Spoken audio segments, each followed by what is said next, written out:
that baby. Even with this reverse grip, with this Outdoorsman Lite, I mean, just operates so well. Look at that, man. That 6-inch blade's giving you a lot of wood that it's removing with each stroke.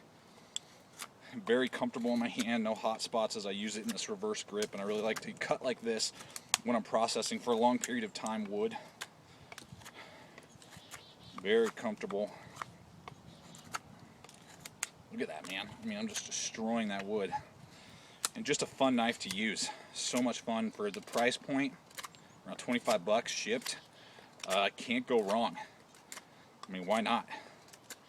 Use one of these, have it as a backup.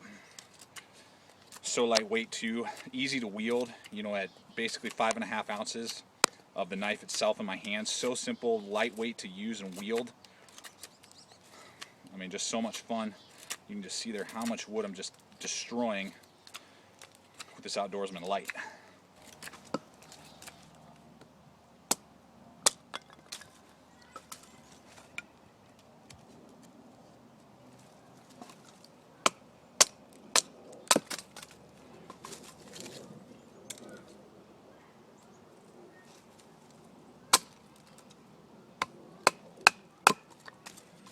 So this knife has an 1/8 inch thick spine, which is really thin. This really isn't designed for batoning. I mean, you can do this a light batoning, like you see me doing, but I wouldn't recommend going through huge pieces of wood with tons of knots and stuff. You're just going to damage the blade, just because it's not really designed for that. This isn't really, you know, it's not at home at batoning, but you can definitely do this type of stuff.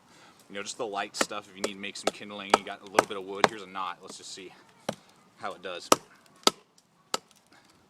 Does okay, but I mean, this is a tiny little piece of wood with a tiny little knot. And you can see how hard I'm having to thwack through there. So just not ideal. This isn't an ideal batoner by any means. This is about the thickest piece of wood I would use is right here. So I mean, it'll do the job, but at an 1/8 of an inch thick, it's just not necessarily your designated batoner by any means, but it'll definitely do the job, and you can span a lot. You can span a lot of wood with that knife, just not really designated batoner, just not designed for that.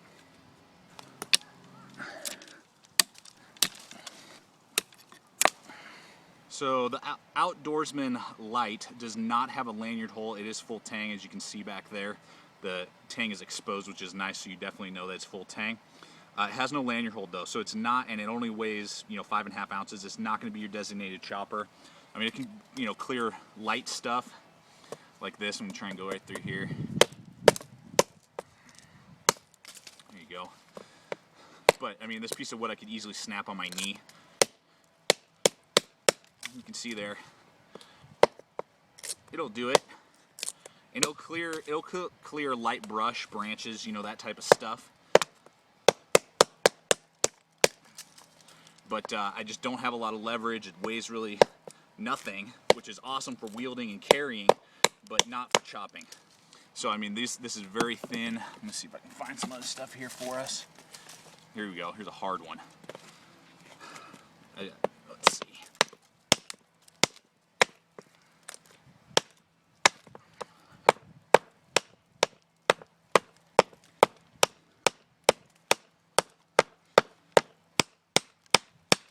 You can see it keeps trying to like fly out of my hand. That's where a lanyard hole would help, and I could definitely get a little bit better leverage on it if I did have a lanyard hole.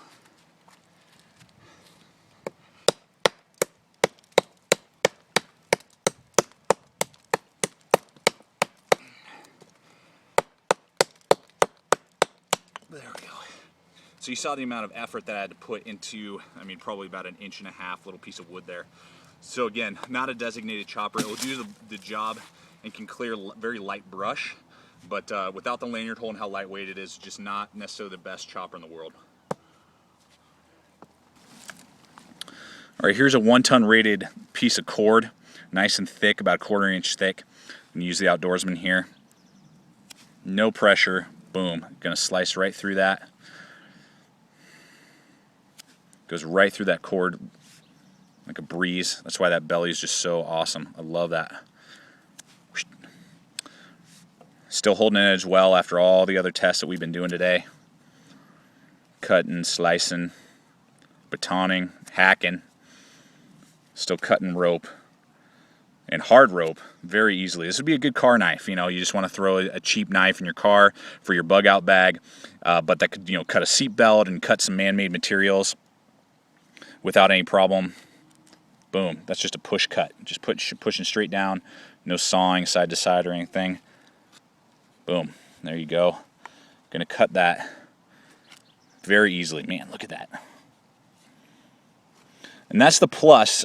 You know, this isn't, again, the best steel, but the plus is, because it's that, you know, 4116 German-made steel, Rockwell hardness 56 to 57, you can get a wicked sharp edge without any difficulty on this thing. Particularly if you're, you know, just starting out with knives and you want to get a little good, you know, you want to get better at, you know, sharpening stuff. You can get a wicked edge on this in like less than 5 minutes, and it'll, you know, last you a good several hours before you need to get back to, you know, resharpening this thing. And this is a great practice knife. You know, if you want to go out, it's a good quality knife, going to last you a while, but you want to start learning sharpening skills, this would be a great steel to start sharpening on, because you don't have to work really hard to get it back to stupid sharp, razor sharp edge retention.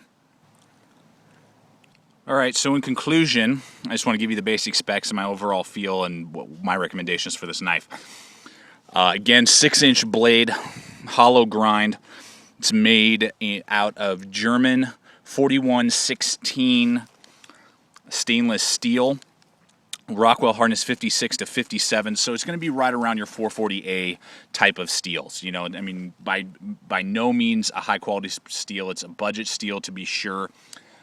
So it's made there. The steel is, it's full tang like we talked about. You can see the back there, which is nice that it's a full tang design. 1/8 of an inch thick, like we talked about. It is put together in Taiwan. Got a craton handle. That handle's really nice. You can see all the checkering on there and stuff. Feels very comfortable in my hand. I didn't really see any hot spots as I was using it, wielding it. You see I have large size gloves. I got plenty of room to spare on that handle. Got a little bit of a palm swell, nice finger guard right there. And then I love the knife designs, particularly for wilderness use, that are just flat like this. It's awesome. You got some good jimping there, so you can get up on it and, you know, do your more whittling stuff like we saw. It feels just very comfortable in your hand, regardless if you're holding it, you know, in a reverse type of, you know, pull cutting, or you're holding it like this, doing your push cuts, you know, whatever you're doing. Feels very comfortable. You have this unsharpened swedge up here, which I think is just aesthetic looking. I don't really know what else you would use it for. I'm sure you could probably throw a pretty good spark, you know, with your fire steel if you're shooting it like that. It's really nice and sharp there. It's not sharpened, you know, I can run my finger on there all day long and I'm not going to cut myself. But I don't really know why they did that. Kind of interesting. That's the only thing I could think of, is maybe trying to strike a fire steel with it. Good precise tip. I didn't even want to do a stabbing test, just because this is only a penetrator. You don't want to pry, you know, be doing wiggling back and forth and stuff. It's going to stab really nicely, and you could possibly use it as a lightweight tactical blade if you really wanted to. I probably wouldn't carry it in that format. It's just too thin. You know, has a possibility to fall apart or break on me, you know, as I'm stabbing really hard, if I'm using this as my designating fighting knife stabber. I could do it, but that tip I could see possibly failing on me, bending, chipping, because of the soft quality of the steel as well. You know, if this was 1095, I would say it'd be a lot better, but it is, you know, a soft steel that'll bend and, you know, chip pretty easily when you stab really hard. So I wouldn't necessarily say this is detonated tactical, though you could use it if you did want to carry it like that.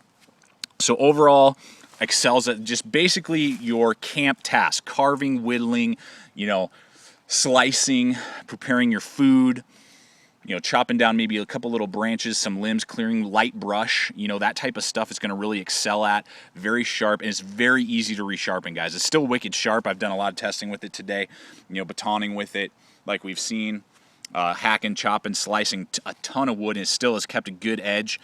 But what's nice is it will not rust on you with that stainless steel as quickly as other knives. So you could use it, maybe, I've heard a lot of rafters really like it because it's so lightweight and it's a stainless steel and it's razor sharp. You've got that really good amount of belly there, so it's going to slice really well. But yeah, just all your light camp tasks, you know, all that type of stuff. This is not your designated chopper and this is not your designated batoner, but if you don't need that in a knife, then this would be an awesome knife. Finally, you got a nice little nylon Kedora sheath, very basic. You got a belt loop right there, friction held in. You can see there again, this is why it's not a great tactical knife. You'd have to grab it right here to pull it out. It does come out really nice, but it's silent and no rattle. It's not coming out, which is really good.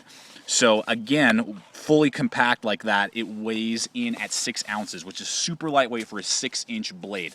So if you're just not, you just like really lightweight knives, you don't do batoning and chopping a lot, you just want something to be able to cut with, do some utility tasks, that type of stuff, this would be a great blade. And for 25 bucks shipped, I mean, you can't go wrong. I mean, what's there to complain about? Have your Mora to do your more detailed, closer in stuff. Then you got this as a backup if you want a little bigger knife, or you want like a truck knife, to do some stabbing if you had to, self-defense stuff in your truck or car, or just a bug out bag. You just don't have the money to drop, $60, $70 on a good knife, that's going to last a lifetime, and you want something that's just, lightweight and that will do the task that it's needed. Grab yourself a Outdoorsman Lite. This thing is going to be awesome and going to really treat you well. So I hope this has helped you guys out. Thanks for watching. Stay equipped, stay prepared, and we'll see you out there.